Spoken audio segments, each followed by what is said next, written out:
इस बीच पवन खेड़ा के बयान पर घमासान बढ़ा तो कांग्रेस ने नेहरू पर बार बार बीजेपी के हमले पर सवाल खड़े किए। अब कांग्रेस और बीजेपी दोनों पार्टियां अपमान को लेकर आमने सामने। हल्ला बोल में हम इसी पर चर्चा करेंगे। सुधांशु त्रिवेदी हमारे साथ होंगे, अभी हमारे साथ अभय दुबे होंगे। लेकिन आज चर्चा यही करेंगे कि क्या पीएम मोदी पर अपमानजनक टिप्पणी का कांग्रेस की हार से वाकई रिश्ता है, जैसा कि अमित शाह कह रहे हैं। पहले ये रिपोर्ट देखिए। जब नरसिम्हा राव जी जेपीसी बना सकते थे, जब अटल बिहारी वाजपेयी जी जेपीसी बैठा सकते थे, तो नरेंद्र दामोदर दास मोदी को क्या प्रॉब्लम? अदानी को लेकर सरकार के विरोध में कांग्रेस पीएम मोदी के पिता तक पहुंच गई। कांग्रेस के प्रवक्ता पवन खेड़ा ने प्रधानमंत्री के नाम में पहले दामोदर की जगह गौतम जोड़ा। जब नरसिम्हा राव जी जेपीसी बना सकते थे, जब अटल बिहारी वाजपेयी जी जेपीसी बैठा सकते थे, तो नरेंद्र दामोदर दास मोदी को क्या प्रॉब्लम? और फिर लगे हाथ भूल सुधार किया, लेकिन वो भी तंज वाले अंदाज में। गौतम दास है दामोदर दास, सॉरी। हाथ मजबूत करो। पवन खेड़ा के बयान पर सियासत तेज हुई। बीजेपी की ओर से मोर्चा संभाला खुद गृह मंत्री अमित शाह।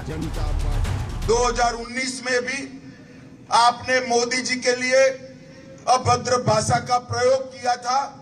नतीजा आपने देखा है, कांग्रेस पार्टी का विपक्ष का स्टेटस भी जाता रहा और जिस प्रकार की भाषा आज इस्तेमाल की गई है और देश भर से जनता में से जिस प्रकार के रिएक्शन आ रहे हैं, आप 24 का नतीजा देखिएगा। राहुल जी, कांग्रेस पार्टी दूरबीन लेकर ढूंढने से भी नहीं मिलेगी।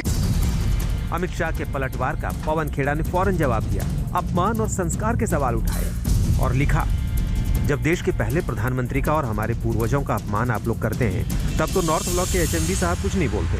हमने तो प्रधानमंत्री के पिता का कोई अपमान भी नहीं किया, ना हमारे ऐसे संस्कार हैं। जो मर्यादा इतनी भी नहीं समझते, किसी के दिवंगत माता पिता के ऊपर टिप्पणी करने वाले लोगों पर टिप्पणी करने का भी मैं अपनी मर्यादा के स्तर से नीचे समझता हूँ। उन्होंने एक रेफरेंस देते हुए उन्होंने कहा, उसके पीछे कोई इंटेंशन ऐसा नहीं था। जब आप खुद स्वयं पंडित नेहरू जी के बारे में कितना अनाप शनाप बात करते हो, आप इंदिरा गांधी जी के बारे में कितना अनाप शनाप बात करते हो, राहुल गांधी के बारे में उसी सदन में कितनी बातें कैसे होती हैं। कांग्रेस का इशारा प्रधानमंत्री की उस टिप्पणी पर है जो उन्होंने राष्ट्रपति के अभिभाषण पर चर्चा के दौरान गांधी परिवार पर की थी। उनकी पीढ़ी का कोई व्यक्ति नेहरू सरनेम रखने से डरता क्यों है? क्या शर्मिंदगी है नेहरू सरनेम रखने से? क्या शर्मिंदगी है? प्रधानमंत्री के बयान पर कांग्रेस आग बबूला तो है, लेकिन देश की सबसे पुरानी पार्टी ये भूल रही है कि पीएम पर टिप्पणी का नतीजा क्या निकलता है। 2007 में सोनिया गांधी ने चुनावी रैली में मोदी को मौत का सौदागर कहा। कांग्रेस गुजरात विधानसभा का चुनाव हार गई। 2014 में मणिशंकर अय्यर ने कहा कि एक चाय वाला कभी पीएम नहीं बन सकता, और मोदी पीएम बन गए क्योंकि बीजेपी ने बहुमत के साथ 2014 लोकसभा का चुनाव जीत लिया। 2019 में राहुल गांधी ने पीएम मोदी के खिलाफ दिन रात चौकीदार चोर है का नारा बुलंद किया। नतीजा 2019 के चुनाव में कांग्रेस का प्रदर्शन बेहद खराब रहा और मोदी फिर से सत्ता में आ गए। इसी तरह पिछले साल गुजरात विधानसभा चुनाव में कांग्रेस के मधुसूदन मिस्त्री ने पीएम मोदी को औकात दिखाने की बात कही तो मल्लिकार्जुन खड़गे ने उनकी तुलना रावण से कर दी। नतीजा गुजरात चुनाव में बीजेपी की ऐतिहासिक जीत हुई। उसके पास था, मेरे पास गुलाल। जो भी जिसके पास था उसने दिया उछाल।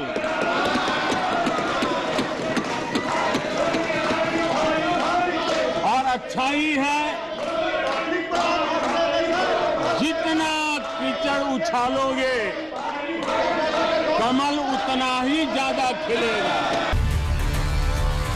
बहरहाल पवन खेड़ा के बयान पर सियासत भी बढ़ी और बात भी। लखनऊ से लेकर वाराणसी तक कांग्रेस प्रवक्ता के खिलाफ एफआईआर दर्ज करवाई गई।